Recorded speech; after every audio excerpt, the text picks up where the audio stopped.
Cuttlefish by Traz O.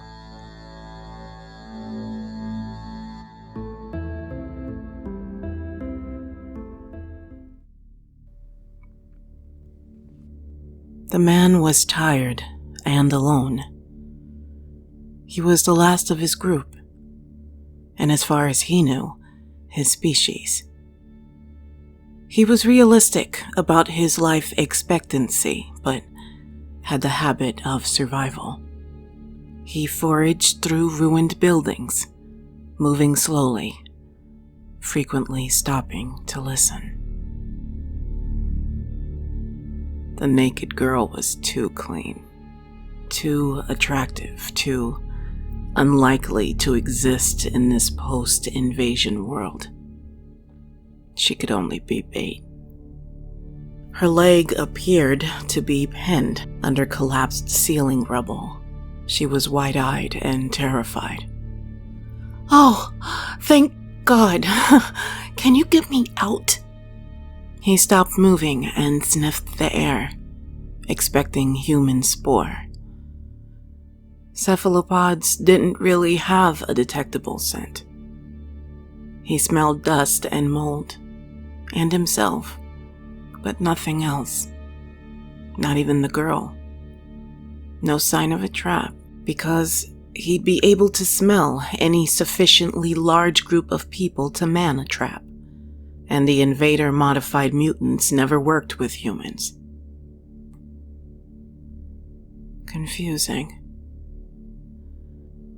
Unless the girl was really stuck as she appeared to be. The man remained still and considered circumstances. He looked at the girl again, and it seemed that she shook her head very slightly. There was something wrong here. The hair stood up on the back of his neck. He retreated a slow, measured step and quietly drew his katana-shaped sword, a collectible he had looted from an abandoned house in the suburbs. It was a cheap knockoff made from crap steel that wouldn't hold an edge. With frequent sharpening, it was just barely sufficient for slicing mollusks. The guns he carried were for dealing with humans. Half a dozen chunks of concrete rubble flickered, and it was suddenly obvious they had been cuttlefish the whole time. The girl screamed and they leapt, flashing colors and ripples that were intended to dazzle his senses and confuse his mind. He sliced and diced, carving pieces from his attackers. Several were able to get their arms on his limbs and torso, but the man was wearing paper armor made from old magazines. The suckers could attach to the outer sheets, but unless they wrapped all the way around, he could jerk them off at the expense of a few pages. One cuttlefish grabbed his forearm and took a divot from the fleshy part of his palm with its beak before he shook it off. Dismembered arms, still fighting, managed to attach to his face and scalp and draw blood. But they were more annoyance than dire threat. A couple of piles of dirt turned into octopuses and scurried towards his feet. He sliced one open, but the other was able to wrap arms around his left knee and began to squeeze and twist.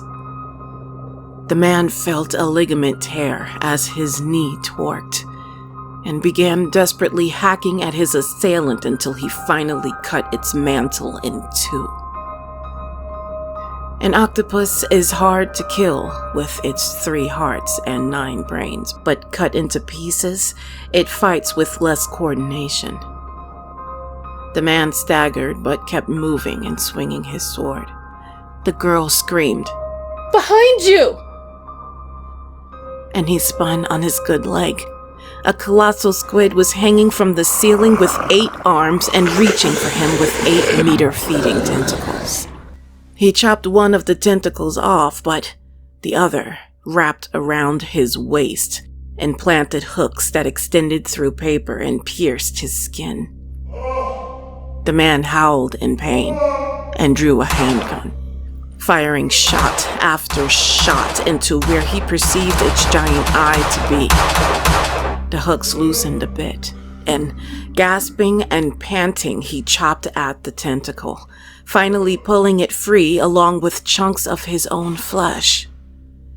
The squid pulled itself through a hole in the ceiling, trailing severed limbs that spilled gouts of blue blood. He took a couple of clumsy steps, blood dripping from his scalp and face, and pouring down his legs. He looked for more threats, but apart from writhing arm sections, there weren't any enemies left. Suddenly dizzy, he sat down hard. He wanted to reach the girl before losing consciousness, in case they came back while he was out, and crawled toward her while he could.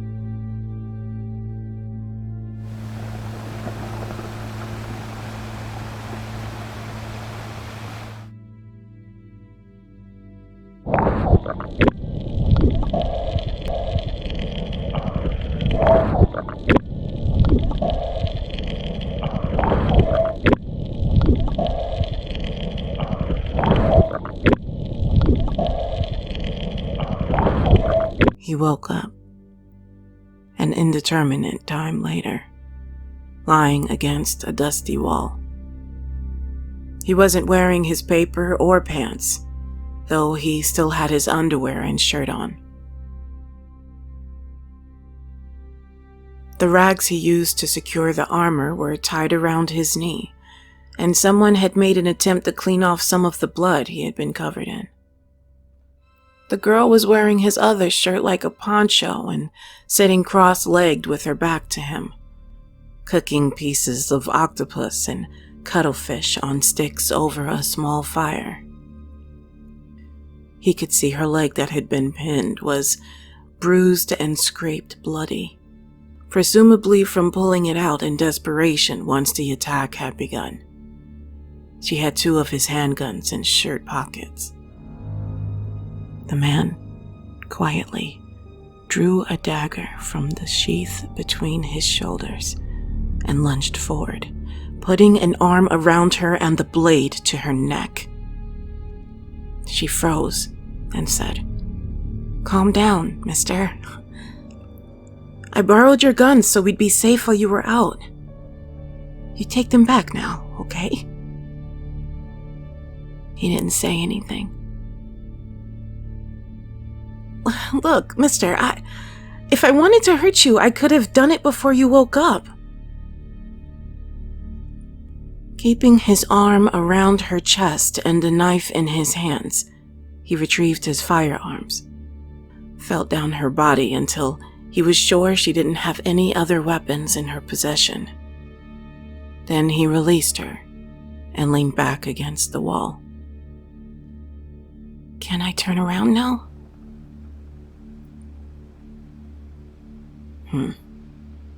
The man grunted and pushed her with a foot.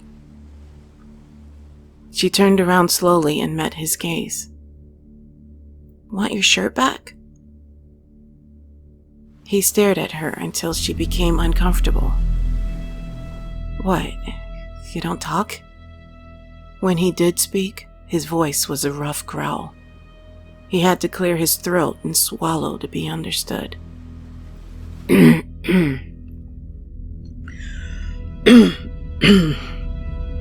"Used to. Been a long time since I had anyone to talk to." His throat was dry and his lips stuck together in the corners. He looked around for his water bottle. Moving slowly, she reached to her side and picked it up and handed it to him. It was a 1-liter soda bottle and it was full of a murky liquid, which he drank carefully. Water. He capped it and set it down, then continued staring at her in silence. "I wish you would say something. You're making me nervous. Why are you staring like that?" Eventually, he decided to answer. You don't make sense. I'm trying to figure out what you are.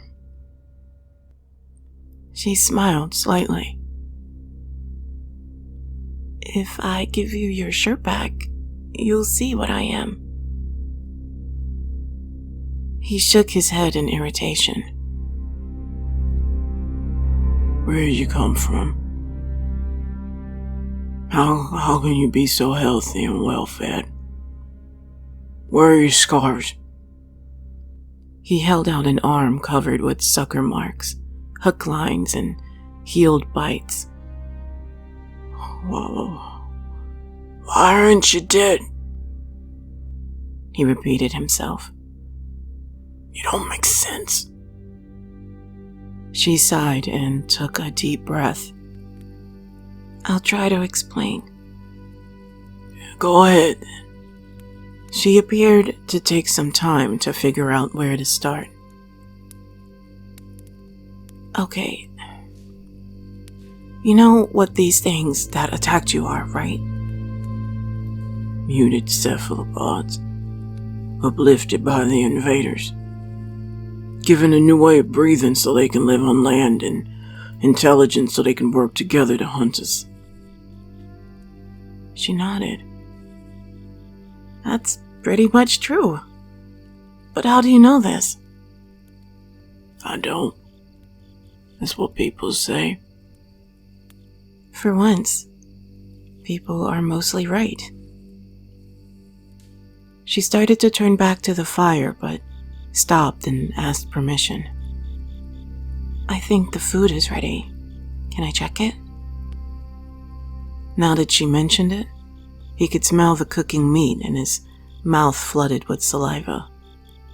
He jerked his head in assent. She turned her back to him and did something over the fire. After a minute, she turned back with skewers of meat set on a relatively clean sheet of plywood, which she placed between them. He greedily grabbed one and started ripping octopus off the skewer with his teeth. He hadn't eaten in days. Can I? She pointed at the trencher. He grunted assent and took another stick for himself.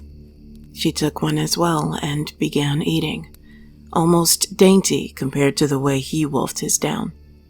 They ate in relative silence for a while. He had finished 5 sticks of meat, and she too, before she spoke again. What do people say about why they did it? He swallowed and wondered if he should save the last few skewers for later.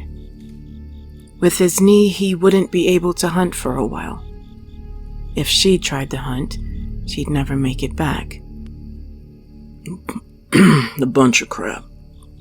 Guesses. Maybe they didn't like us eating calamari. She made a soft noise that he didn't recognize as laughter right away. He hadn't heard anyone laugh in so long that he couldn't remember it ever happening. What's your guess? That they're evil bastards who want us dead. What fucking difference does it make? We're almost all dead anyway. She shook her head. What you need to understand is, it's not about you. They didn't really even think about humans. You were just in the way. She spoke quietly. He stared at her for a long moment and placed his hand on the pistol in his lap.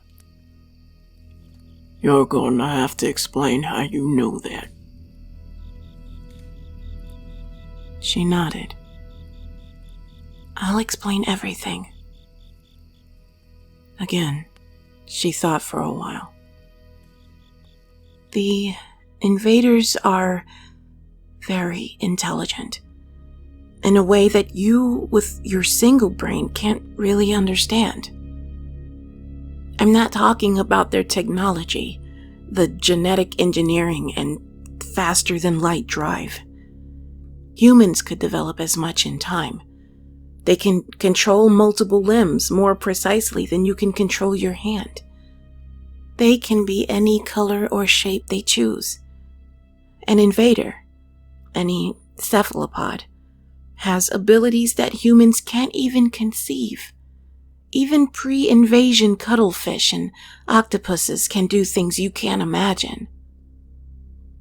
He thought about what she was saying. We always suspected the invaders were cephalopods. No one has ever seen them, though. Some have. She paused. I have. She waited for him to say something, but he remained quiet. They're not just cephalopods, they're directly related to the terrestrial species genetically. You mean panspermia? She looked surprised. He smiled bitterly. I've neglected my academic studies. Somewhat since the invasion, but I remember things. There was even a theory that cephalopods had extraterrestrial origin. His voice sounded more cultured and less brutish than it had previously.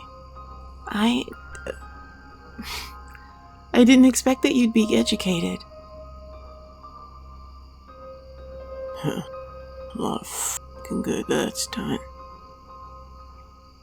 When he didn't go on, she said, So, you have to understand that, to the invaders, humans didn't even seem sentient, at least not as they knew it. All intelligent life in the galaxy is like them. Of course it is. They seeded it. Again, she waited for him to respond. When he didn't, she went on.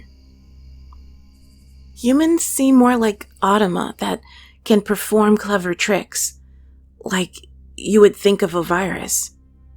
By the time they realized their era, it was almost too late. Almost. Once they realized that humans were more than they thought, they decided to study us, to learn about us, before we were all gone. He looked at her, suddenly intense. And now we're getting to it. I was an experiment, raised by invaders and exposed to captured humans, in the hope that I could form a bridge between the two, able to understand both species. Do I want to know what happened to those captured humans? She looked away. No. After a while, he asked her, What are your plans for me? Why do you think I have plans for you? I could have escaped them. Could you have? You would seem to be a valuable tool for them to lose track of. And our meeting sure seems to be a perfect setup. You in distress, me, your rescuer. You, sympathetic and warning me of danger. Then, after you, my nurse and caretaker, maybe I'll tell you about the resistance. When she didn't speak, he went on. That attack should have killed me. They gave up pretty easily, didn't they? Leaving me crippled and unable to get away, stuck here with you. So I'd have to listen to your story. And then what? What do you want from me? She reached out a hand and placed it on his good knee. There aren't many of us left. We may be the last ones. He laughed bitterly.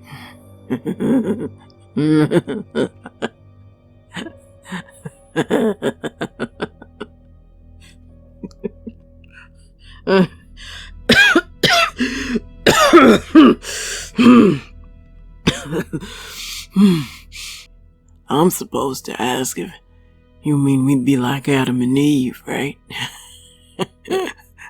Except we can't be. Can we? She stared at him, saying nothing. Then, why not? Because you're not human, are you? You're an invader. You put on a good show, though. She looked at him, choosing her next move, and then just gave up. What tipped you off? Your skin flickered a bit when you were trying to sell me. Your scraped leg is still wet. She looked at her leg, and it scabbed over. You've been watching my reactions and adjusting your appearance to suit me. You've been getting more and more beautiful the longer we talk. Eventually, I'd be your perfect woman. I can make you happy. Your happy slave, you mean? Is that so bad? You'd still be happy? I think I'll pass on the role of slave to alien conquerors, thank you. She leaned into him, and he drew back. It's not like you really have a choice, you know. Her limbs began to separate and become tentacles. He raised his pistol and she said, "You must know that won't do anything to me." He said, "It's not for you." He put the pistol in his mouth and pulled the trigger.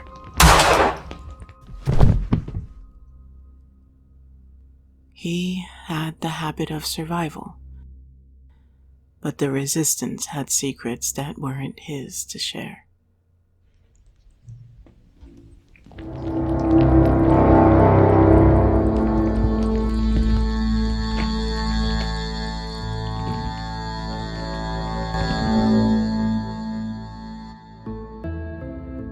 Hey guys, thank you for listening to my reading of the short story Cuttlefish by Traz-O. This one is definitely different from the other ones I typically record. This one is sci-fi and a lot longer than the other short stories I typically read. But after reading it, I knew it was worth the time. Thank you so much, Traz-O, for allowing me to share your story on my channel. If you enjoyed this short story, why not head over to the link and leave Traz-O an upvote? If you enjoyed the video, please leave a thumbs up. If you're new to the channel, why not subscribe and share? Y'all have a great rest of your week. Happy holidays. Be safe out there. I will see y'all soon. Bye, guys.